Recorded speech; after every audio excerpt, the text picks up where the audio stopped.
Let's say you want to combine multiple Excel workbooks, but each one has a different column header. For example, one file has rep, the next one has sales rep, and the third one has account manager. Here's how to combine these in just 4 steps. Let's open up a blank query, go to Data, Get Data from Other Sources, and click on Blank Query. Here in the query editor, let's bring in our source data. Right-click on the pane on the left here, go to New Query, File, and click on Folder. I've copied the path for my sales data folder, so let's paste it and click on Open.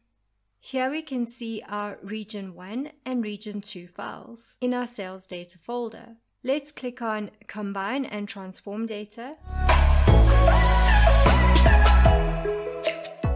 Here in the Combine Files dialog box, Power Query chooses our first file as the sample file. So when we connect to a folder to combine all our files, Power Query creates a query called Sample File, which is used as an example to process each file. It's important to note that the end result of our end query will depend on the columns that exist in the sample file. You can click on the drop-down to select any of your files as the sample. But let's keep our first file, which was Region 1, as our sample file. Let's click on Sheet 1 to select it. Remember, this was not in a table format.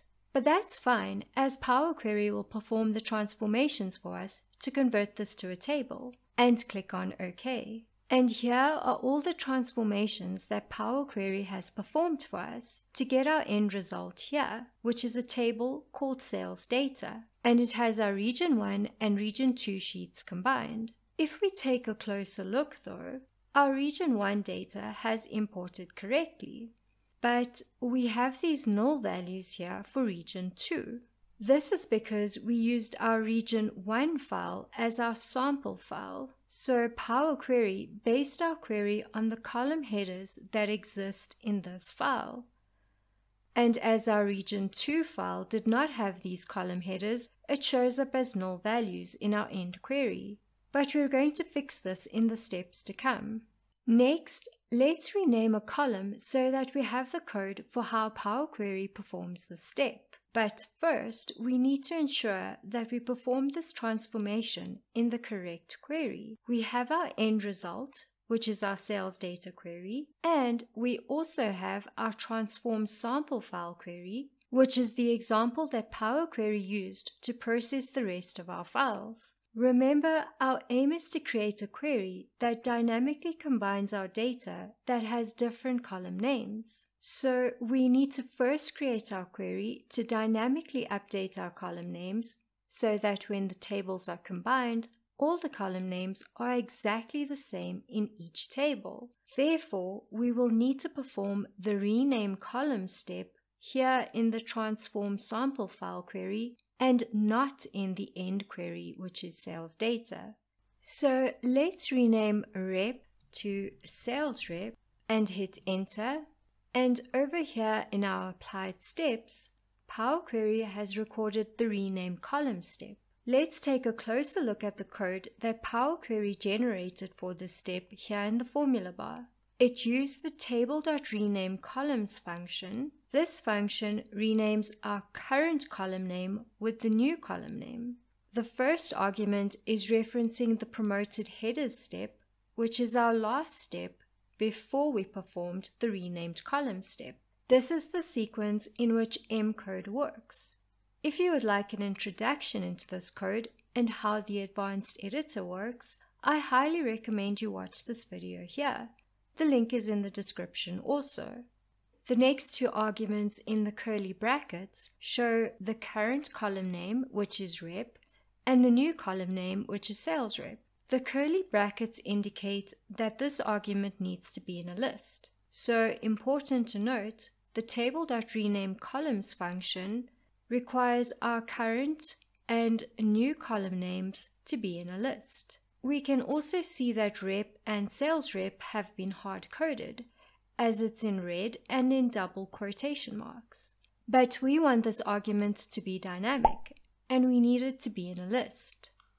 So let's create a list that we can use to replace the section of hard coding, which will enable our query to be dynamic. On the left here in our queries pane, right-click, go to New Query, File, and click on Excel Workbook. And let's double-click on this workbook called Column Names. I've created this table called Column Names, which has our current column name and the new column name. And this is what we will use to make our query dynamic. And let's click on OK.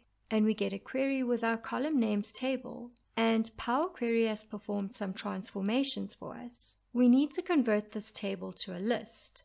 As remember, the renamed column step requires the renaming argument to be a list. So in the Transform tab, click on Transpose.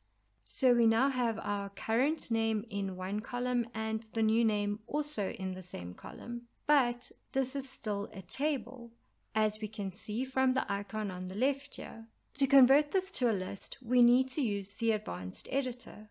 In the Home tab, click on the Advanced Editor, and here's the code that Power Query uses to generate our query. It shows the formula for each step. So for example, for our transposed table step, this is the formula that it uses. So it uses the table.transpose function on our last step to return a result, which is the change type step. So it references this step. Now to convert our table to a list, let's insert a comma after the closed brackets here.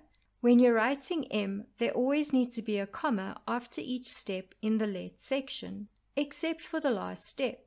Let's press enter so we go to the next line, and let's call this new step column names list equals and type table dot two columns, and the IntelliSense brings it up. This function will convert our tables to a list, and insert the open brackets and start typing transposed, and it brings up our transposed table step, so we can select that from the IntelliSense. Why are we using the transposed table step? Well, we want our table.toColumns function to be performed on our table, and the last step to return our table is the transposed table step. So we need to reference that applied step in this function. And remember, there is no comma after the last step in the let section. Then over here in the in section is where our output is generated from the let section. It currently shows the transposed table as our output. So let's change this to column names list, as we want that to be our output, and let's hit done. And we now have a list of nested lists. So what our formula has done is create a list for each of the 4 columns that we had. So our first column has rep as our current name and sales rep as our new name, and so forth. And this is in a list. Before we move on to the next step, could you please do me a favor? Once this video is finished, could you head over to the community tab of my channel? I've posted a question there to find out how you use Power Query and the type of industry that you're using it in. For example, you use it to clean and analyze data, and you're in the fitness industry. Thank you so much. Now let's get back to our video. Now we have our column names as a list. As we can see from this icon on the left here, we're going to insert this list into our formula for renaming columns. So in the transform sample file table, we need to insert our list here in the renamed column step. And we can do that here in the formula bar. We have our table.renames column function. Power Query performs this function on our last step, which is the promoted headers step. And in the curly brackets, we have our current name and the new name. And these names have been hard-coded. So let's delete everything after the comma and start typing column names. Then let's insert a comma and start typing missing field, and missing field.ignore comes up, so let's select that. This parameter indicates to Power Query that if there is a missing field in our table, then ignore that, and insert a closed bracket, and let's hit enter. And we've now created a formula to dynamically change our column names. But now if you look on the left here, we've had an error in our sales data query. It shows the column rep of the table wasn't found. It's no problem because this is really easy to fix. The reason for the error is due to rep being hard-coded in one of our applied steps. And if we click on the change type step, the error shows up here. And if we click on the expanded table column step, our query has no errors. So it's just our change type step resulting in this error. And if we look in our formula bar, we can see that rep has been hard-coded. So let's remove the change type step and our error is fixed. If you encounter more errors like this, I highly recommend you watch this video here, which shows you how to fix errors caused by the change type step and reorder column step. The link is in the description also. Next, let's select our source name column and in the Transform tab, click on the drop-down next to Extract and let's select Text Before Delimiter, and our delimiter is the dot, as we want the text before the dot to be returned, and click on OK. Let's rename this column to Region, and let's use Ctrl-A to select all our data, and in the Transform tab, click on Detect Data Type, and let's change our sales value to currency, and let's send this back to Excel. And we have our Region 1 and Region 2 data all combined into one table. Now, a new Region 3 has been opened.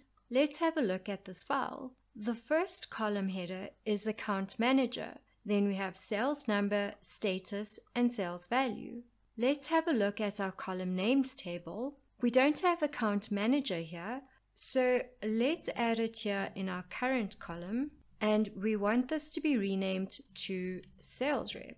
So let's save this and go back to our query, and let's hit refresh, and our query correctly updates with our Region 3 sales data.